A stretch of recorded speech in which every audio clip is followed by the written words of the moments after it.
잠깐만요. 지금부터 당신과 나눌 이야기는 단순한 경제 전망이 아닙니다. 어쩌면 앞으로 다가올 한 2027년 정도로 예상되는 버블 붕괴의 경랑 속에서 당신의 자산을 지켜낼 중요한 실마리가 될 수 있습니다. 보내주신 자료들 속에서 저희가 찾아낸 핵심 통찰, 지금 바로 시작합니다. 네, 가장 중요한 결론부터 좀 말씀을 드릴게요. 자료들을 분석해 보니까 지금은 이 거대한 유동성 파티, 뭐랄까, 버블에 올라타야 할 시점이라는 겁니다. 지금은 오히려 즐겨야 한다. 네, 그런데 명심해야 할 것은 블랙록 같은 그런 거대 비은행 금융기관, NBFI라고 하죠. 이들이 만들어낸 파티가 결국엔 개인 투자자들에게 위험을 떠넘기는 소위 설거지 국면으로 갈 가능성이 높다는 거예요. 설거지요. 좀 무서운 말이네요. 그렇죠. 그리고 그 시점을 대략 2027년 전후로 예측하고 있기 때문에 그 전에는 반드시 현금화 전략을 실행해야 한다. 이게 저희의 핵심적인 조언입니다. 그러니까 지금은 파티를 즐기되 언제든 문 닫을지 모르니 출구 근처에서 예의주셔야 한다. 뭐 이런 말씀이시군요. 맞습니다. 정확합니다. 그럼 오늘 저희는 이 자료들을 토대로 한국 경제가 마주할 수 있는 여러 위기 시나리오들, 뭐 예를 들면 환율 급등이나 부동산 문제, 그리고 요새 정말 뜨거운 AI 버블 가능성까지 좀 깊이 파고들겠습니다. 더 나아가서 이런 문제들의 배경이 되는 글로벌 경제 상황, 특히 아까 말씀하신 NDFI의 역할과 위험성, 이걸 집중 조명하고요. 최종적으로 당신이 기업가로서 또는 개인 투자자로서 어떤 실질적인 대비를 해야 할지 그 구체적인 로드맵을 그려보는 시간을 갖겠습니다. 전문가 분석, 시장 데이터, 여러 논평 자료들을 바탕으로 한번 흥미로운 대화를 시작해보죠. 먼저 요즘 시장 보면요. 중앙은행들은 긴축한다, QT한다 그러는데 돈은 막 넘쳐나는 것 같아요. 주식시장도 뜨겁고요. 자료에선 이걸 유동성의 역설이라고 부르던데 이 현상의 중심에 비은행 금융기관, NBFI가 있다는 거죠. 이게 어떻게 가능한 건가요? 정확합니다. 바로 그 NBFI, Non-Bank Financial Institution, 여기가 핵심입니다. 블랙록 같은 거대 자산운용사들이 은행 시스템의 규제, 이걸 좀 벗어나서 막대한 자금을 만들어내고 있어요. 은행이 아닌 곳에서요? 네, 고객 자금을 바탕으로 레포 시장 같은 데서 자산을 담보로 돈을 빌려서 이걸 몇 배로 불리는 레버리지를 일으키는 거죠. 레포 시장이요. 그 자산 담보로 단기 자금 빌리는 건 말씀하시는 거죠? 근데 그게 어떻게 그렇게 큰 유동성을 만들어낼 수 있나요? 네, 예를 들어서 국채 같은 아주 안전한 자산을 담보로 맡기면요. 거의 무한대에 가까운 레버리지. 그러니까 빌릴 수 있는 돈의 규모가 어마어마하게 커질 수 있습니다. 게다가 이들은 트랑슈에라고 불리는 좀 복잡한 구조화 상품을 만들어요. 이걸로 신용등급을 인위적으로 높인 다음에 이걸 또 담보로 자금을 조달하는 방식도 씁니다. 와, 마치 연금술처럼 돈을 막 불려나가는 거죠. 듣기만 해도 상당히 복잡한데요. 은행 시스템 밖에서 그렇게 돈이 만들어지고 있다면 이게 왜 위험 신호로 해석되는 걸까요? 뭐 투명하게 관리되면 괜찮지 않나요? 문제는 바로 그 투명성이 낮다는 점입니다. 이 막대한 자금들이 주로 AI나 바이오 기업처럼 당장 눈에 보이는 담보 가치를 평가하기 어려운 그런 무형자산 분야로 흘러가고 있거든요. 담보가 불확실한 곳으로요? 네, 더 큰 문제는 만약 투자한 기업이 부실해져도 그 부실 자산을 그냥 다른 펀드에 슬쩍 넘기는 방식으로 장부상 부도율을 0으로 유지하는 기법까지 동원된다는 점이에요. 겉으로는 멀쩡해 보이게 만든다는 거네요. 그렇죠. 겉으로는 문제가 없어 보이지만 속으로는 고막할 수 있는 거죠. 유럽중앙은행 22 자료에서 지적하는 변혁 관점, Transformation View라는 개념이 있는데 이게 뭐냐면 은행들이 규제를 피하려고 NBFI를 활용하고 지원하면서 서로 막 얽히고 설켜요. 그러다 보니 결국 시스템 전체의 위험은 오히려 더 커지고 있다는 분석입니다. 실제 데이터로도 은행과 NBFI 간의 위험 연관성이 높아지는 게 보이고요. 듣고 보니 2008년 금융위기 때 그 서브프라임 모기지 사태가 딱 떠오르네요. 그때도 뭐 CDO니 CDS니 하는 복잡한 파생 상품들 때문에 누구도 진짜 위험 규모를 몰랐었잖아요. 맞아요. 비슷합니다. 자료에서는 요즘 프라이빗 크레딧이나 사모펀드 대출 같은 분야가 비슷한 역할을 할 수 있다고 경고하는군요. 아직 크게 주목받지는 못하고 있지만요. 맞습니다. 특히 프라이빗 크레딧 시장이 요즘 엄청나게 성장하고 있는데 이들은 은행 규제를 안 받고 기업에 직접 대출을 해줍니다.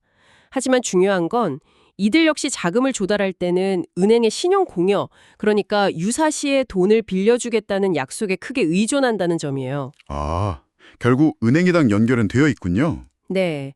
평소에는 레버리지가 낮아 보일 수 있지만 위기가 딱 닥쳐서 은행들이 약속했던 자금 지원을 갑자기 회수하려고 들면 예상치 못한 시스템 리스크로 번질 수 있다, 이런 경고가 나오는 이유입니다.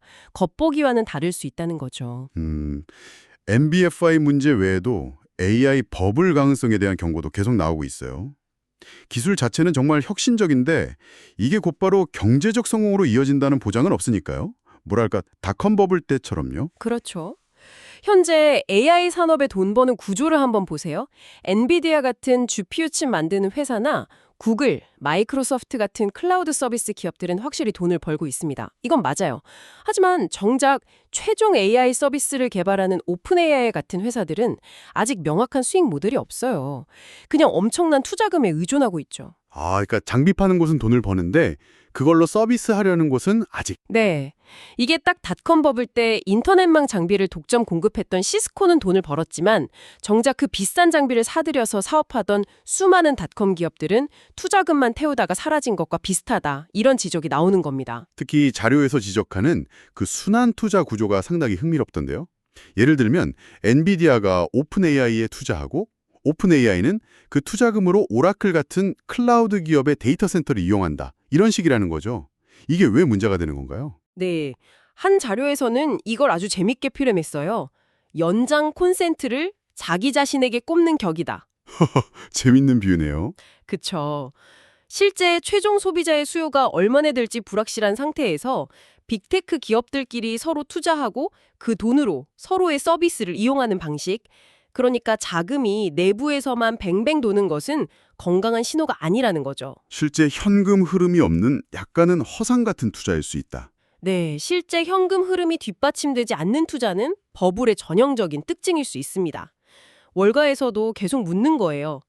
그래서 AI로 뭘 팔아서 어떻게 돈을 벌 건데? 이 근본적인 질문이 계속 나오고 있죠. 여기에 더해서 빅테크들이 너도 나도 자체 AI 개발에 뛰어들면서 생기는 공급 과잉 우려, 또 AI 데이터 센터 운영에 필요한 그 막대한 전력 문제 같은 것도 잠재적인 위험 요인으로 꼽힙니다. 일시적으로 AI 수요가 주춤하거나 구조조정이 일어나는 AI 캐즘 가능성도 제기되고 있고요. 그렇다면 이런 글로벌한 위험 요인들, 그러니까 NBFI 이동성 문제나 AI 버블 붕괴 가능성이 만약 현실화된다면 우리 한국 경제에는 구체적으로 어떤 영향을 미치게 될까요? 자료에서는 환율 급등, 부동산 시장 붕괴, 이런 시나리오를 제시하고 있던데요. 네, 글로벌 금융시장이 흔들리면 제일 먼저 외국인 자금이 빠져나가면서 원달러 환율이 급등할 수 있습니다. 특히 한국처럼 수출입 의존도가 높은 경제는 환율 변동에 매우 취약하죠. NBFI발 유동성 위기나 AI 버블 붕괴는 이런 자금 유출을 촉발하는 방아쇠가 될 수 있습니다. 외국인 자금이 빠져나간다. 네. 또 PCO 인베스트먼트의 분석이 좀 흥미로운데요. 이들은 주식시장의 실제 경기 침체보다 항상 먼저 움직인다고 봐요. 그래서 미국 증시가 몇 달간 구체적으로 한 3개월 이상 지속적인 하락세를 보이면 이건 경기 침체의 전조 신호일 수 있다. 그리고 이건 한국 경제에도 직접적인 타격을 줄 수 있다는 경고를 합니다. 3개월 이상 하락하면 조심해야 한다. 그렇죠. 반대로 말하면 그런 현상이 나타나기 전까지는 너무 과도하게 침체를 걱정할 필요는 없다는 해석도 가능하고요. 트럼프 전 대통령의 재집권 가능성과 맞물려서 관세 전쟁 위협 같은 지정학적 리스크도 한국 경제에는 큰 부담이 될 수 있다는 분석도 있네요. 양국 간 상호 관세 25% 이런極端적인 상황까지는 안 가더라도 그런 불확실성 자체가 투자 심리를 위축시킬 수 있으니까요. 맞습니다. 불확실성이 제일 무섭죠.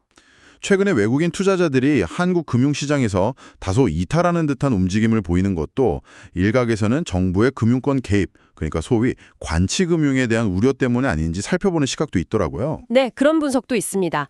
JP모건 같은 글로벌 투자은행들이 이례적으로 한국을 찾아 금융당국과 만나는 모습도 이런 맥락에서 해석될 여지가 있겠죠. 물론 국내 요인도 무시할 수는 없겠죠. 당연하죠. 여전히 높은 수준의 가계부채는 언제든 뇌관이 될 수 있고요. 특히 상가 공실률이 급증하고 있다는 점은 부동산 시장에 좀 심각한 불안 신호입니다. 상가 공실률이요? 네.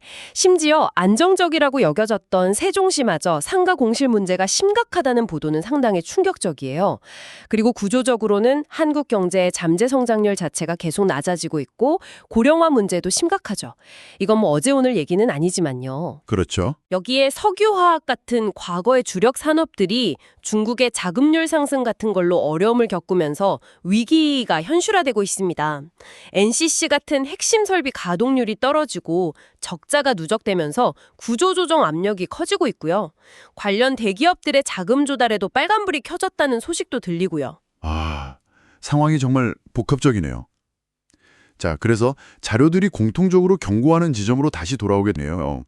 NBFI가 주도하는 지금의 유동성 파티는 결국 그들이 만든 위험을 개인 투자자들에게 떠넘기는 설거지로 끝날 수 있다. 그리고 그 시점을 대략 2027년 전후로 보고 있다는 거죠.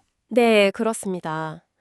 최근 미국에서 개인들이 퇴직연금 계좌, 401k 같은 걸로 프라이빗 크레딧 펀드에 투자할 수 있게 길을 열어준 것이나 유독 한국 투자재들이 레버리지 ETF 같은 고위험 상품에 몰리는 현상도 이런 설거지 시나리오의 일부로 해석될 여지가 있다. 이런 분석도 참 흥미로웠습니다. 네. 특히 한국 투자자들이 미국 ETF 투자 상위 목록을 보면 대부분 3배 레버리지 같은 초고위험 상품으로 채우고 있다는 통계는 상당히 우려스럽습니다. 3배 레버리지요? 와... 네. 또한 미국 자산 운용사들이 한국 시장을 딱 겨냥해서 수백 개의 레버리지 ETF를 경쟁적으로 출시하고 있다는 점도 눈여겨볼 대목이에요. 마치 개인 투자자들에게 자, 폭탄 돌리기의 머지각 주자가 되세요 하고 부추기는 듯한 모습으로 비칠 수도 있거든요. 어휴, 듣기만 해도 좀 아찔한데요? 상황이 정말 심상치 않게 돌아가는 것 같습니다. 그렇다면 이런 복잡하고 위험해 보이는 상황 속에서 당신, 즉 기업을 운영하시거나 개인적인 투자를 하는 장신은 구체적으로 어떻게 행동해야 할까요? 자료들을 종합해서 어떤 실질적인 대응 방안을 찾을 수 있을까요? 네, 여러 자료와 분석을 종합해보면 다음과 같은 단계별 전략을 생각해 볼 수 있습니다. 첫째, 지금부터 대략 2026년까지는 시장 참여 및 경계 단계입니다. 참여하되 경계하라. 네, 즉 현재의 유동성 장세에 참여는 하되 절대 과도한 레버리지는 쓰지 말아야 합니다. 특히 아까 말씀드린 고위험 레버리지 ETF 투자는 정말 극도로 신중해야 하고요. 파티에 참여는 하되 언제든 빠져나올 준비를 하고 있어야 한다는 거죠. 파티를 즐기면서도 계속 비상구를 확인해야 한다. 이거군요. 그럼 두 번째 단계는 뭔가요? 언제쯤 경보 시스템을 본격적으로 가동해야 할까요? 네, 2027년에 가까워질수록 혹은 그 이전이라도 경고 신호가 나타나면 경보 시스템 가동 단계로 넘어가야 합니다. 이때는 시장의 아주 미세한 변화에도 촉각을 곤두세워야 합니다. 예를 들어서 일부 NBFI 펀드에서 갑자기 자금 인출이 중단된다는 뉴스가 나온다든지 혹은 거래하는 증권사 같은 주요 금융기관들의 시장 전망, 그러니까 하우스 뷰라고 하죠. 이게 갑자기 부정적으로 확 돌아서는지를 유심히 봐야 합니다. 구체적으로 어떤 신호들을 주의 깊게 봐야 할까요? 일본 투자자 입장에서는 좀 알기 어려운 정보들도 많을 것 같은데요. 물론 모든 정보를 다 알 수는 없죠. 하지만 몇 가지 중요한 지표들은 꾸준히 확인할 수 있습니다. BIS, 국제결제은행에서 발표하는 보고서나 파이낸셜 타임즈 같은 신뢰도 높은 해외 언론의 경고성 기사들을 주목할 필요가 있고요. 아까 말씀드린 피셔 인베스트먼트의 지표, 즉 미국 증시가 3개월 이상 뚜렷한 하락세를 보이는지 여부도 중요한 탐구 자료가 될 수 있습니다. 아, 미국 증시 3개월 하락.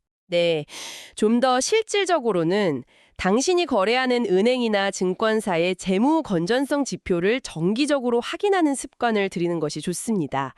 예를 들어서 BIS 자기자본 비율, 보통 8% 이상이면 양호하다고 보거든요. BIS 비율이요? 네, 그리고 고정이하 여신 비율, 이건 부실채권 비율인데 낮을수록 좋습니다. 가이드라인은 한 7% 이하 정도. 이런 지표들은 금융 소비자 정보 포털 파인 같은 곳에서 비교적 쉽게 확인할 수 있어요. 아, 그런 구체적인 지표들을 확인하는 방법이 있었군요. 좋은 정보 감사합니다. 그럼 그렇게 경고 신호들을 모니터링하다가 정말 위험하다 이런 판단이 서면 어떻게 해야 할까요? 그게 바로 세 번째 단계, 탈출 실행입니다. 2027년이 되기 전이라도 아까 말씀드린 여러 경고 신호들이 막 겹치면서 위기 징후가 명확해진다. 이렇게 판단되면 과감하게 주식 같은 위험자산 비중을 줄이고 현금 비중을 크게 눌리는 출구 전략을 실행해야 합니다. 과감하게 현금화. 네, 시장의 변동성이 극심해질 것에 대비해야 하고요. 이때 가장 어려운 게 사실 심리적인 부분이에요. 남들은 다 환호하고 있는데 혼자 빠져나오기가 이게 쉽지가 않거든요. 맞아요. 다들 막 축제 분위기일 때 혼자 위험하다 외치면서 나오기는 정말 어려울 것 같습니다.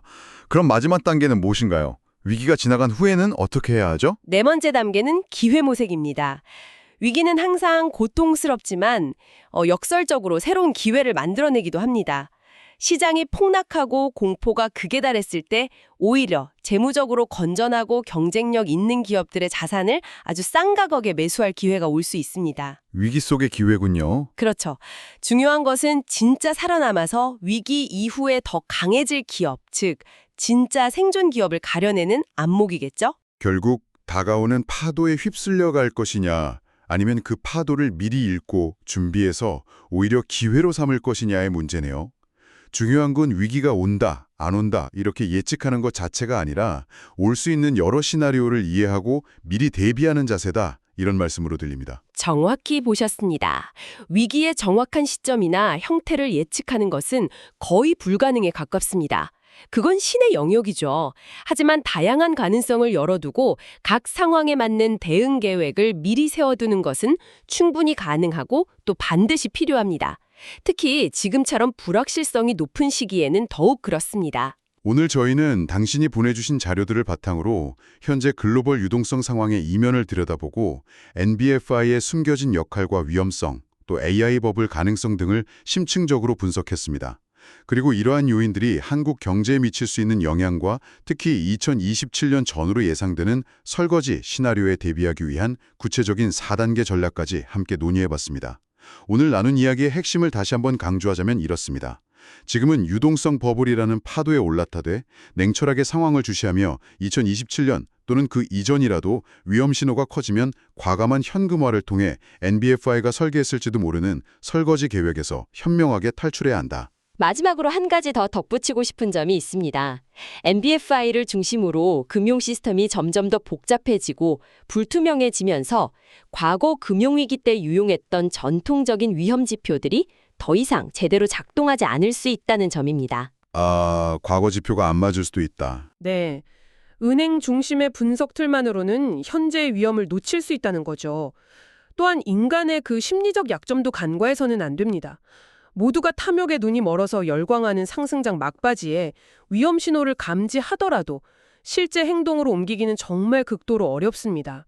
워렌 버핏이 항상 강조하듯 큰 돈을 버는 것보다 중요한 것은 치명적인 실수를 피하는 것, 즉 시장에서 완전히 퇴출당하지 않는 것입니다.